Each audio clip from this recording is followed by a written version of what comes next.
ओम नमो नारायणाय।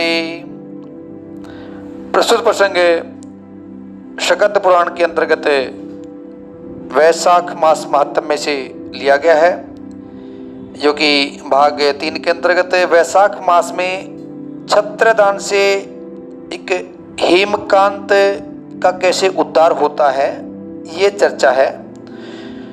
तो नारद जी यहाँ पे कहते हैं कि एक समय विदेहराज जनक के घर पे दोपहर के समय श्रुतदेव नाम से विख्यात एक श्रेष्ठ मुनि पधारे, जो कि वेदों के ज्ञाता थे।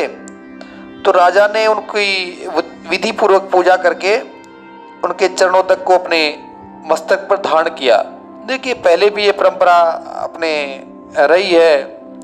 कोई संत घर में आते हैं तो उनका चरणों को धोया जाता था, और वो चरणों तक मस्तक पे लगाने की परंपरा अभी भी कहीं कहीं चली आ रही है। अभी भी कहीं की किसी परिवार में ऐसे अभी भी करते हैं। तो अगर हो सके तो कोई ब्राह्मण संत आपके घर पे आए तो उनका पहले पाद प्रक्षालन, मतलब उनको चरण उसके धोएं, उसके बाद वो चरणों तक को चारों जगह छिड़क करके और आप अपने सिर पे भी उसको लगा लें। अभी आगे उनको आसन पे बिठाया और विदेहराज राजा जो है जनक, उनसे प्रश्न करते हैं वैशाख मास के महात्म्य के बारे में। तो जो श्रुतदेव है वो उनको कथा सुनाते हैं। कहते कि राजन, जो लोग वैशाख मास में धूप से संतप्त होने वाले महात्मा पुरुषों के ऊपर छाता लगाते हैं, उन्हें अनंत पुण्य की प्राप्ति होती है। और इस विषय में एक प्राचीन इतिहास का उदाहरण दिया करते हैं। एक पुराना एक कथा सुनाते हैं कि पहले हेमकांत नाम के एक विख्यात राजा हुए, और वो राजा कुशकेतु के पुत्र थे। और कुशकेतु बड़ा बुद्धिमान और शस्त्रधारियों में श्रेष्ठ थे। एक दिन वे शिकार खेलने में आसक्त होकर के गहन जंगल में चले गए और वहां पे शिकार किया, मृग और अन्य जंतुओं को मार करके बहुत थक गए थे। तो दोपहर के समय मुनि के आश्रम पे पहुंच गए। कौन पहुंच गए? ये जो हेमकांत नाम के जो राजा थे वो पहुंच जाते हैं। तो आश्रम में सतऋषि नाम के एक ऋषि थे, जो कि समाधि लगाए हुए बैठे थे। और समाधि में ऐसे लीन थे कि उनको कुछ अपना कुछ भान ही नहीं था कि बाहर क्या हो रहा है, बाहर के कार्यों का कुछ भी भान नहीं था। तो ये देख करके राजा को बड़ा क्रोध आ गया कि देखो, ये संत हैं, ये ऋषि हैं, ये महात्मा हैं, मैं राजा होकर के इनके पास आया हूँ और ये मेरी तरफ कोई ध्यान नहीं दे रहे हैं। तो उनको बड़ा गुस्सा आ जाता है और वो महात्माओं को मार डालने का उन्होंने एक निश्चय कर लिया। अभी उसके ऋषियों के साथ में 10,000 शिष्य थे। तो शिष्य राजा को मना करते हैं, उनको समझाते हैं कि हे नरेश, हमारे गुरु हैं, ये तो समाधि में है, ये तो कुछ जानते नहीं, आप क्यों गुस्सा हो रहे हैं, आप क्यों क्रोध कर रहे हो, इन पे क्रोध मत करो। लेकिन राजा को तो बड़ा गुस्सा आया हुआ था। वो थके अरे उसको शिष्यों को फटकार लगाने लगे कि मैं थका मांदा यहाँ पे आपके पास आया हूँ, आपको अतिथि सत्कार करना चाहिए, आपको अतिथि के बारे में कुछ अतिथि का सम्मान कैसे करना है, क्या कुछ अता पता नहीं है आपको इस चीज़ के बारे में? तो खरी खोटी सुनाते हैं। अभी शिष्य बोलते हैं कि हे महाराज, हम तो भिक्षा मांग करके खाने वाले हैं, अब हमको आतिथ्य सत्कार की आज्ञा हमारे गुरुजी ने दी नहीं है। ठीक है, हम मानते हैं कि आतिथ्य सत्कार होना चाहिए, लेकिन हम तो गुरु की आज्ञा के अधीन है। तो जो गुरु जो आज्ञा देंगे तभी तो हम सब ये काम कर पाएंगे। अभी शिष्यों ने ये सब कोरा उत्तर दे दिया कि हम तो आतिथ्य सत्कार नहीं कर सकेंगे आपका। तो उसने धनुष उड़ा लिया और बड़े आग बबूला हो गए और उनको एकदम से, मतलब गुस्से में तरतराजे में एकदम से कहने लगे, बोला मैं अपना राजा होकर के मैं भिक्षा देता हूँ, मैं तुमको पालता हूँ, मेरे दानों पे तुम पलते हो और तुम मुझे सिखाने के लिए चल पड़े और मुझे नहीं जानते मैं कौन हूँ, मैं तो राजा हूँ। और बोला आप जैसों को अगर मैं मार डालूंगा तो मुझे कोई दोष नहीं लगेगा। तो ऐसे राजा तो पूरा एकदम से पूरे गुस्से में बातें कर रहा शिष्यों से, और वो एकदम से उनके ऊपर युद्ध टाइप में उनको मारने के लिए उनके पीछे पड़ गया। तो इस प्रकार से वो शिष्य कुछ अपना जान बचाने के लिए भाग जाते हैं, बाहर भागते हैं। तो भागते हैं तो हेमकांत नाम का जो राजा था वो उसके पीछा किया और उन्होंने 300 शिष्यों को मार गिराया। अभी 300 शिष्यों को मार गिराने के बाद अभी शिष्य तो वहां से भाग गए और आश्रम की जो कुछ सामग्री थी, आश्रम की जो सामग्री थी वो सामग्री उन्होंने सैनिकों के साथ में लूट ली और अपना भोजन बनाया और भोजन बना करके वहीं पे पकाया और वहीं पे खाया। अभी सेना के साथ में वो अपने पुरी में आ गए। पुरी मतलब अपने साम्राज्य की, अपने क्षेत्र में, अपने महल में आ जाते हैं। फिर राजा कुशकेतु को इसके बारे में पता चला कि मेरे पुत्र ने ये कैसा कार्य किया है। उसने जब इस बात की सुना, राजा कुशकेतु तो बड़े धार्मिक थे और उसने जब ये बातें सुनी तो उसने उसको अयोग्य समझ लिया। अयोग्य, ये तो कैसा मेरा ये पूत मेरे को है, अयोग्य समझ करके उसको देश से निकाल दिया। देश से निकालने के बाद हेमकांत वो घने वन में चला गया और वन में चला गया तो उसको देखिए ब्रह्म हत्या का पाप लगा था। तो ब्रह्म हत्या तो का जो पाप था वो उसके पीछा करती रही और कहीं भी स्थिरतापूर्वक रह नहीं पाता था। ऐसे करते करते उसके 28 वर्ष बीत गए। एक दिन वैशाख का महीना आया, वैशाख का महीना था और दोपहर का समय हो गया था।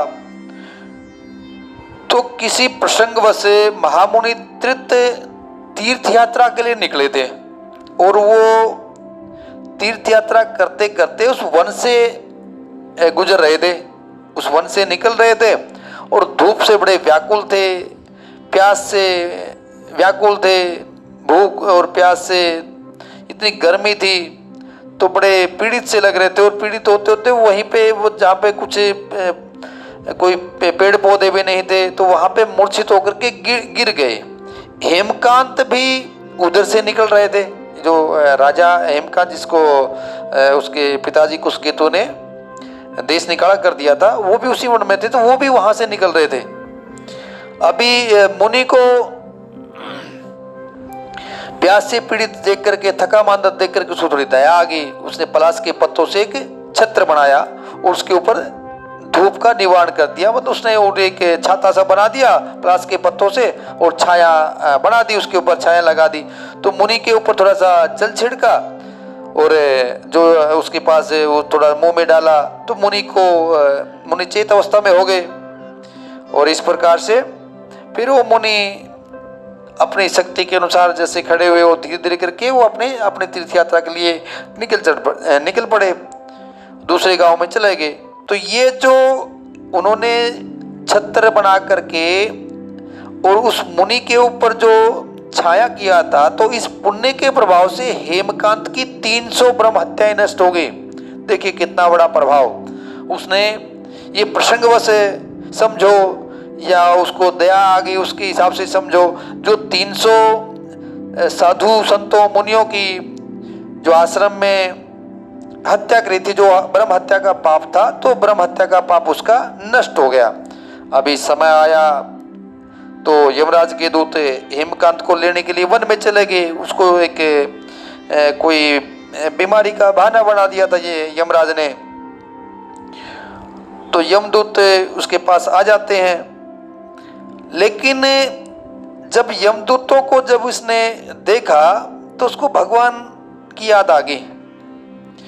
तो छत्रदान के प्रभाव से भगवान विष्णु को उसने याद किया और भगवान विष्णु याद करते ही अपने पार्षदों को आज्ञा देते हैं कि तुम शीघ्र जाओ और यमदूतों को रोको और हेमकांत की रक्षा करो।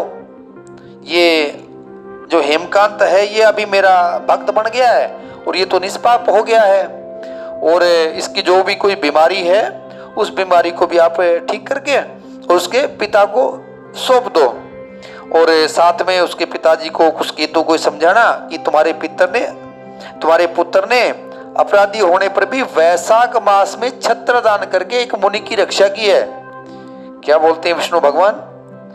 अपने पार्षदों को बोलते हैं कि कुस्केतु को समझाना कि तुम्हारे जो पुत्र है उसने वैशाख मास में छत्र दान करके एक मुनि की रक्षा की है, अतः वह पाप रहित हो गया है, और इसलिए अपने इस महाबली पुत्र को तुम राज्य का भार संभालने के लिए नियुक्त करो।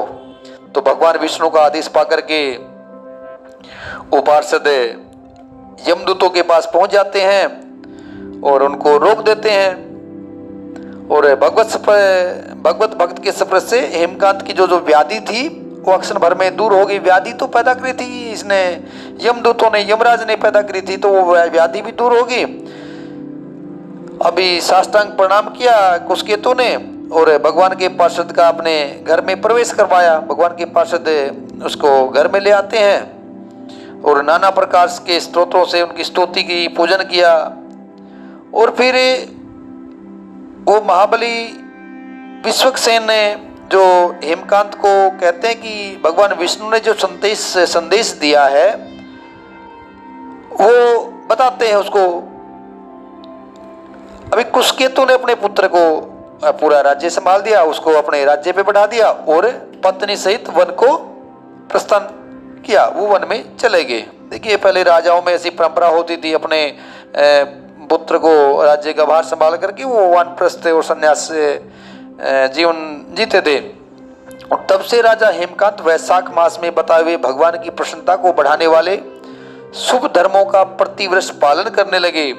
वे ब्राह्मण भक्त, धर्मनिष्ठ, शांत, जितेंद्रिय, सब प्राणियों के प्रति दयालु और संपूर्ण यज्ञों की दीक्षा में स्थित रह करके सब प्रकार की संपदाओं से संपन्न हो गए। उन्होंने पुत्र आदि के साथ में समस्त भोगों का उपभोग करके भगवान विष्णु का लोक प्राप्त किया। तो देखिए कहाँ उसने 300 संतों की ब्रह्म हत्या का दोष लगा हुआ था, और एक छत्री वैशाख मास में एक संत को दिया था, एक जिसको बहुत जरूरत थी, जरूरतमंद संत को, एक तीर्थ यात्री को दिया था, और उससे एक छत्र के प्रभाव से कितना बड़ा उसका दोबारा उसको सुख समृद्धि और अपना राजपाट दोबारा मिल जाता है। तो वैशाख सुख से साध्य अतिशय पुण्य प्रदान करने वाला है, पाप रूपी ईंधन को अग्नि की भांति जलाने वाला है, परम सुलभ देने वाला है तथा धर्म, अर्थ, काम, मोक्ष चारों पुरुषार्थों को देने वाला है। तो हो सके तो आप भी वैशाख मास में एक किसी जरूरतमंद, किसी संत, योगी, तीर्थयात्री को एक छत्र दान करके पुण्य ले सकते हैं। ओम नमो नारायणाय।